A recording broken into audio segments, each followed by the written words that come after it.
गिल की team India से कर दी गई छुट्टी तो संजू सैमसन को मिला प्लेइंग 11 में मौका। जी हां, आपने बिल्कुल सही सुना है। साउथ अफ्रीका के खिलाफ में भारतीय टीम एकाना में जब चौथे टी20 मुकाबले के लिए तैयारी कर रही थी तो उसके बाद भले ही टॉस में डिले हो रहा था, लेकिन अचानक से खबर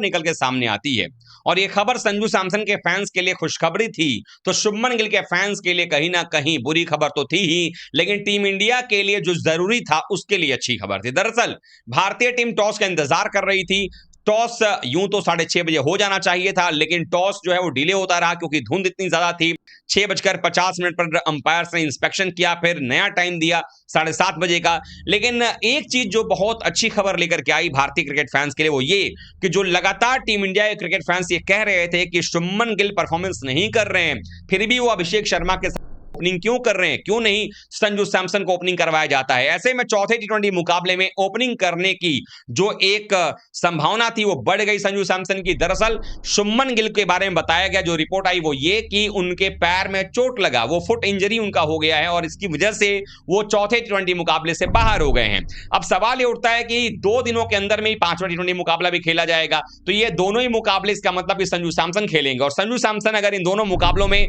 अच्छा परफॉर्मेंस करके दे देते हैं या किसी भी एक मैच में भी अच्छा परफॉर्मेंस करते हैं तो जो भरोसा है वो संजू सैमसन पर ज्यादा बढ़ना चाहिए टीम इंडिया का, बजाय कि शुभमन गिल के, क्योंकि शुभमन गिल के पिछले 15 पारियों में से 291 रन है, उसमें भी स्ट्राइक रेट 140 के नीचे चला गया है, एवरेज जो है वो 19.4 का है, यानी कि शुभमन गिल बुरे तरीके से फ्लॉप रहे हैं। पिछले पारियों में शुभमन गिल के बल्ले से एक भी 50 प्लस के स्कोर नहीं है और इसमें भी सबसे खास बात यह है कि जिस खिलाड़ी को आपने बेंच पर बिठाया है, यानी संजू सैमसन जैसा प्लेयर जो कि बेंच गर्म कर रहा है, उस प्लेयर ने साउथ अफ्रीका के खिलाफ 4 टी20 मुकाबले खेले हैं, उसमें 72 के औसत से 216 रन बनाए हैं और उसके अलावा स्ट्राइक रेट जो है 195 का रहा है, जो दिखा रहा है कि साउथ अफ्रीका के बॉलर्स को कैसी धुलाई की है उन्होंने। इसके अलावा एक और चीज जो निकल सामने आ रहा है वो ये कि संजू सैमसन जो है वो साउथ अफ्रीका में जाकर के ये रन बना चुके हैं। वहीं अगर बतौर ओपनर बात करें तो 17 मुकाबलों में 522 रन संजू सैमसन ने जोड़े हैं, 180 के आसपास की स्ट्राइक रेट उनकी रही है, उसके अलावा उसमें एक हाफ सेंचुरी और 3 शतकीय पारियां भी रही हैं, जो बता रहा है कि संजू सैमसन की दावेदारी कितनी मजबूत है। और अंततः भले ही पैर के इंजरी का बहाना दिया गया हो, लेकिन कहीं ना कहीं मैनेजमेंट को ये लगने लगा है कि वर्ल्ड कप और न्यूजीलैंड की जो सीरीज है उसके लिए अगर टीम आपको एक ही चुननी है तो यही आखिरी के 2 मौके बचे हुए जहां पर आप अपनी टीम तैयार कर सकते हो। तो ऐसे में